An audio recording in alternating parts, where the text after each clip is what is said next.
Saudara, terima kasih Anda masih bersama kami dalam Berita Banten.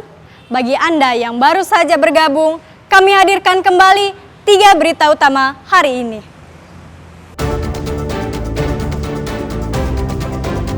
Sistem penerimaan murid baru berubah, orang tua di Kota Serang mengeluh anaknya sulit mendapatkan sekolah.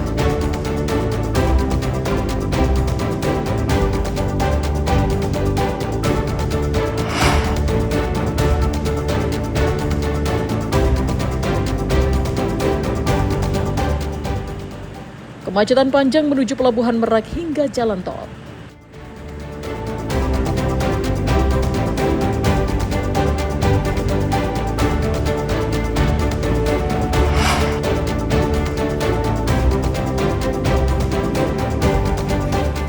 Jadi tempat prostitusi dan peredaran narkotika, bangunan liar di Ciputat, Tangerang Selatan dirobohkan.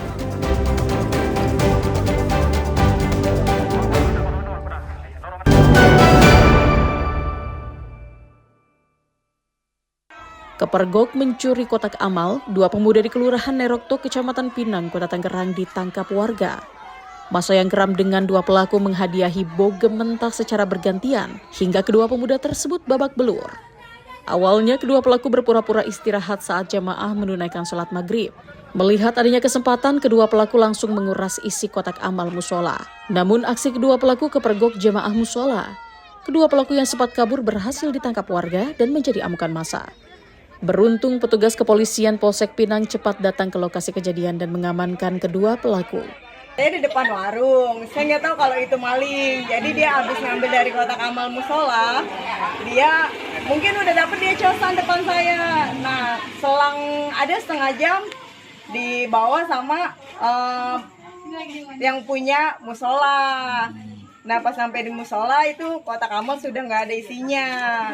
Lalu dibawa, tangkep di depan Grandpil. Sampai di depan Grandpil dibawa ke musola At-Taubah. Berapa orang sih? 2 orang. Kasus pencurian ditangani Polsek Pinang dan pelaku masih diperiksa lebih lanjut. Ariel Maranus dan Taufik Saleh melaporkan dari Kota Tangerang.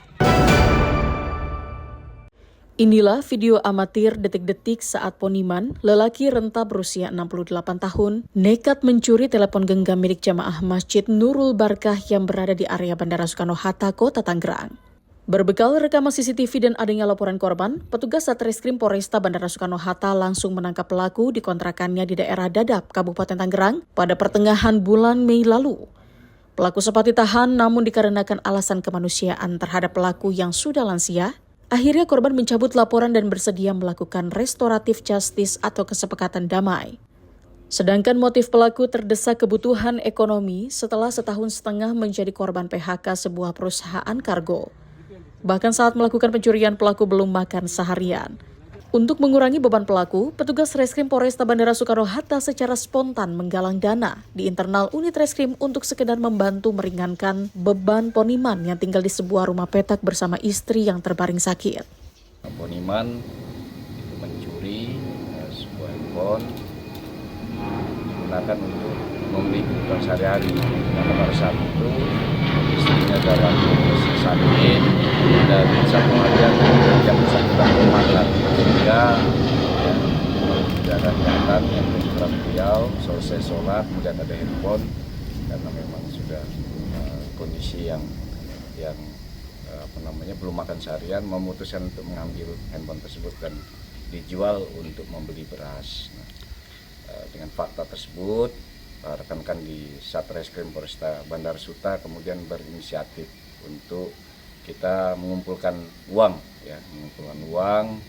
dan kemudian kita berikan beberapa kebutuhan pokok, dan juga ada uang tunai yang kita berikan ke Pak Poniman beserta istri. Pelaku mengaku terpaksa mencuri karena butuh uang untuk membeli makanan. Ia sangat bersyukur bisa kembali bebas. Istri di rumah udah sakit, nggak ada duit gitu. Akhirnya terpaksa kita cuma baru kali ini gitu kita ngambil ini punya orang gitu. Dari dulu kita belum pernah gitu. Ambil apa itu Pak? Ambil HP. Gitu. Sebenarnya dijual berapa sih Pak? Cuma 250. Karena untuk kebutuhan makan atau gimana? Makan, gitu. Tapi emang waktu itu belum bekerja atau sudah Belum. bekerja gimana? Saya setahun setengah itu kita memang belum kerja gitu. Pak, Nganggur ya? waktu itu, nganggur gitu. Harapannya nih Pak dengan adanya bantuan dari Polres gimana Pak? Ya kita harapannya ya kita banyak terima kasih. Satuan Reskrim Polresta Bandara memberikan bantuan sebagai bentuk kepedulian sesama. Di samping itu dalam rangka momen Hari Bayangkara ke-79, bantuan diberikan berupa sembako serta uang tunai untuk Poniman dan istrinya yang terbaring sakit. Ariel Maranus dan Taufik Saleh melaporkan dari kota Tangerang. Petugas gabungan dari TNI, Polri, Satpol PP, serta Dishub menertibkan puluhan bangunan liar yang terletak di Jalan Insinyur Haji Juanda, Kecamatan Ciputa, Tangerang Selatan. Sejumlah warga yang menolak adanya penertiban sempat menghadang 2 alat berat yang akan memulai pembongkaran. Berkat pendekatan persuasif, petugas berhasil meredakan ketegangan dan membuat massa menyingkir dan memperbolehkan alat berat melanjutkan pekerjaannya. Puluhan bangunan semi permanen di atas lahan Pemkot Tangerang Selatan seluas 1 hektar ini menjadi tempat prostitusi terselubung, peredaran narkotika, hingga penjualan miras. Sebelumnya pihak Pemkot sudah mengirimkan surat perintah pengosongan lahan sejak 3 bulan lalu namun tidak digubris. Bahkan masyarakat melaporkan jika lahan tersebut berdiri sejumlah tempat hiburan ilegal hingga peredaran narkotika serta miras.